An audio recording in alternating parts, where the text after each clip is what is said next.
Primary caregivers, listen up. You're not failing at daily planning. Daily planning is failing you. And today I'm going to be explaining exactly why.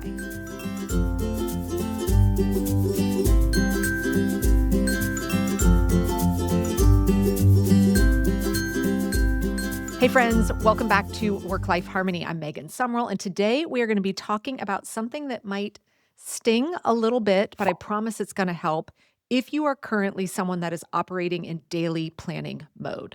Today we're going to be taking a deep dive on exactly why that style of daily planning completely fails you if you are in the role of really being a primary caregiver. And I mean like failing you spectacularly. Now, if you've been listening to the show for a while, you know that I'm a huge believer in, trying to keep up with all the latest tips on productivity planning, etc. And I recently just did a book review on Cal Newport's new book, Slow Productivity, which is really great in certain situations. But as I was reading the book, there is one piece of particular advice in it that I really want to call out on this episode here today. It just kind of inspired me to do this episode because it does not work if you are in a primary caregiver role. And once you understand why, everything's going to click in place for you if you are currently doing daily planning on why you may always be feeling perpetually behind, right? And the good news is it's not you. It's just the wrong system. The system is what's failing you. So before we dive into the whole premise and solution here today, I want to share with you what shift we're going to be covering, all right? Because this is the exact shift that people that are moving away from this daily planning to weekly planning can have. This came through from a top program student, Carrie, and here's what she shared. She said, Megan, the top program, specifically weekly planning, is the best thing that ever happened to me. I'm a single mom with zero help. Every day was spent putting out fires until I found you. Now that I'm following your weekly planning system, when the fire drills hit, I know exactly how to pivot and I can still accommodate changes with ease. And I wanted to highlight that because I think people believe that if you just plan really, really well, that those emergencies, those fire drills, those pivots will never happen. And that is 100% not the case, right? Life is going to keep lifing. It does all the time. So we need systems that support and accommodate that, especially when you are in the primary caregiver role, because we tend to absorb the bulk of that. So here is, let's kind of start off with kind of what this daily planning trap really looks like, because unfortunately, this is what a lot of quote productivity experts are teaching out there. So you wake up, you look at your calendar, right? See what appointments and stuff are on there for the day. And then you make your list for the day, right? The to-do list. Maybe you prioritize it. Maybe someone's told you identify your top 3, right? Whatever flavor that is for you. And on the surface, it looks great. You're like, okay, here's what I'm doing. I've got a rough idea of how I'm going to get it done. But here's what's actually happening behind the scenes. Doing this every single day keeps you in a perpetual state of reaction because daily planning keeps you focused on today, right? What can I check off my list today? And it keeps you focused on what's due today. So you're often in this like putting out today's fires, today's most urgent tasks, right? You're responding to the demands of this specific day. And you really aren't getting your head above the surface to see the bigger picture. We lose the opportunity to think more proactively or strategically. We're just subconsciously reacting to the next 18 hours ahead of us. So think about what your typical morning routine might look like with regards to your to-do list and your plan, right? You sit down, you look at the day, and immediately your brain defaults right into that triage mode. What's urgent? What's due today? What are people going to be upset about if I don't get this thing done? Is there a deadline? Is there a missed opportunity? And so your entire day kind of becomes about responding to immediate pressures, which means you're living in kind of mild anxiousness all day long. And then there's no space really to think about longer term work. There's no space to think about what is step 1 of that big project, right? And this is exhausting. And it's why so many women tell me they always feel like I'm behind, I'm always scrambling, I feel like I'm always in crisis mode. And friends, it's because daily planning, by its very nature, keeps you stuck that way. Now, the second failure point with this is also because when you're operating in that daily planning mode model, you rarely get the opportunity to make progress on longer term projects and goals, right? And I'm not even talking about like huge life dreams here. I'm just talking about maybe some small projects that matter to you, but don't have that immediate deadline. Right. So I know a lot of us have this, wish list project on our list. Maybe you want to get in there and organize those years of digital photos on your computer and phone and all of that, right? You've been meaning to get started on it forever. It's important to you. You maybe want to start getting some photo albums done, but there's no deadline. There's no sense of urgency behind it. You're missing the opportunity when you're in that daily operating mode to think, hey, you know what? Today I'm going to carve out space for 1 hour to work on that project, right? It's just constantly on the back burner. Oh, I'll wait till I have a day where I don't have so many things on my list, right? And this is another reason why daily planning can also prevent us from making progress on things that are not urgent and screaming at our immediate attention. So let's talk now specifically about why this daily planning really, really fails when you are in a primary caregiver capacity.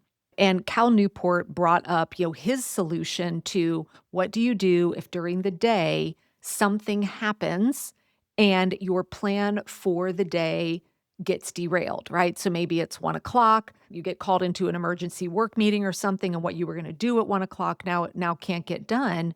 His suggestion and solution is what I hear a lot of other people say as well, is in that moment, then just look at the rest of your day and replan the day to accommodate that. Now, reminder, in his book, he's talking specifically about knowledge workers and specifically about your work time. And so the solution is just, reorganize the rest of your day.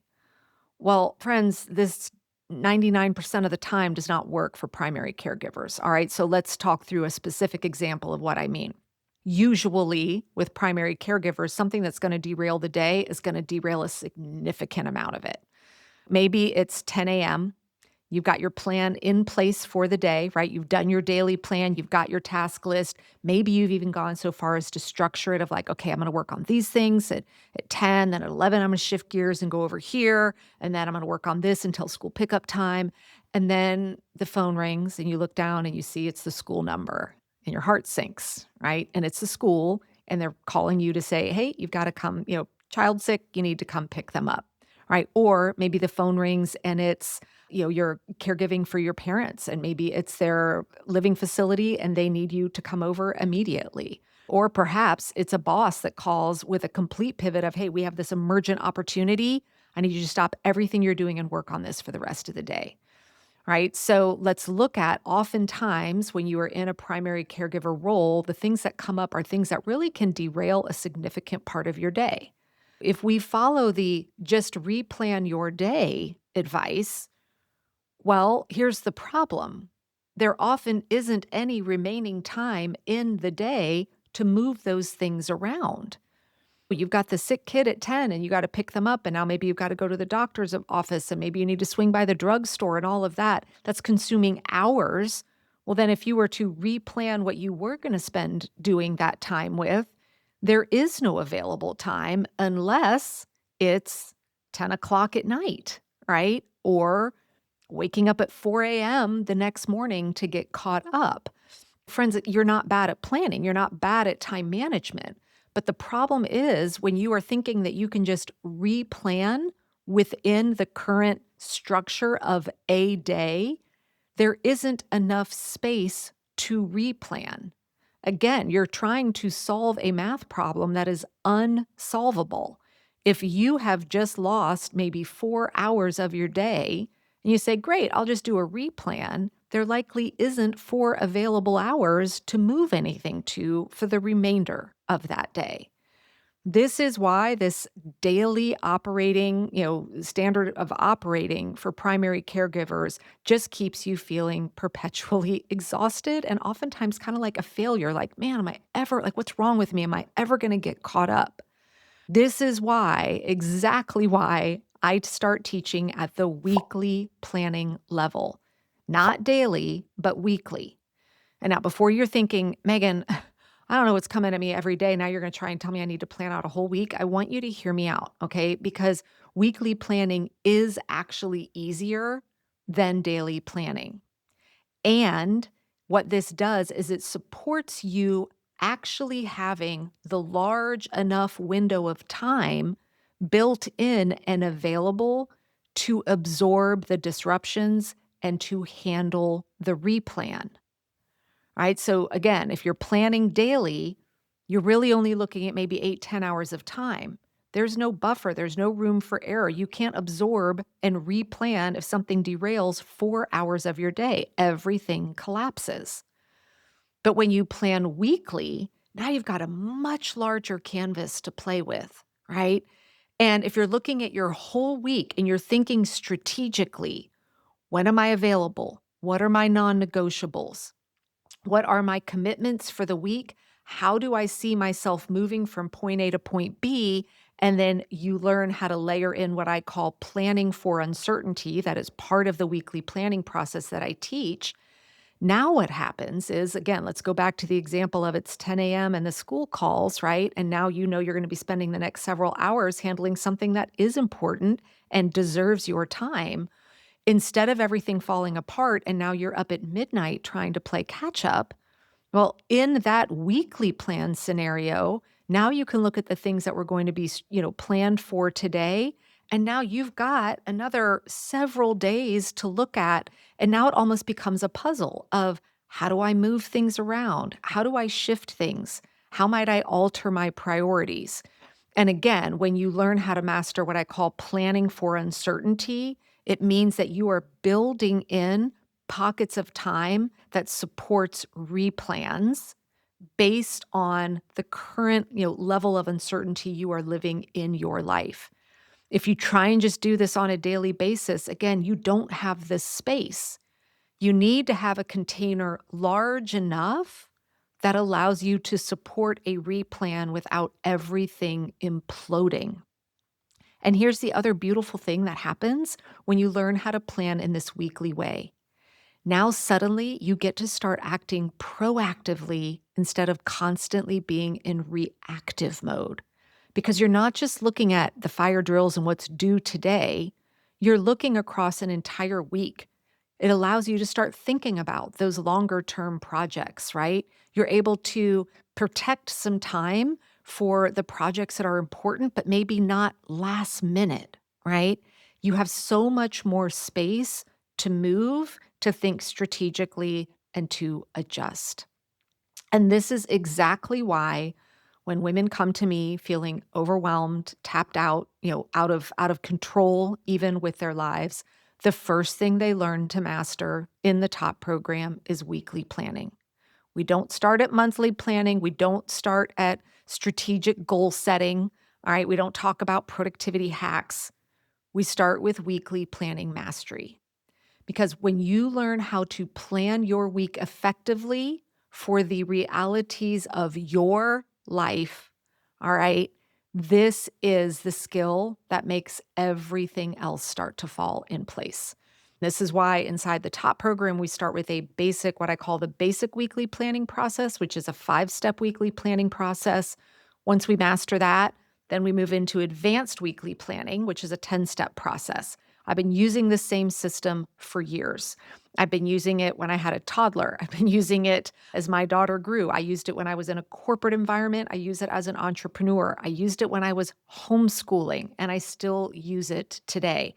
And friends, when you master this, this is something I do in 15 minutes or less every single week. Now, I'm not going to tell you that, if you've been doing daily planning for years, I'm not going to lie to you and say, oh, you'll master weekly planning the first week you do it. Of course not. It will feel weird. It will feel awkward. But just like any new skill that you're learning, it starts to get easier every single week because you have to retrain your brain to start thinking longer term instead of just daily living every single day. So here's what I want you to do in the upcoming week.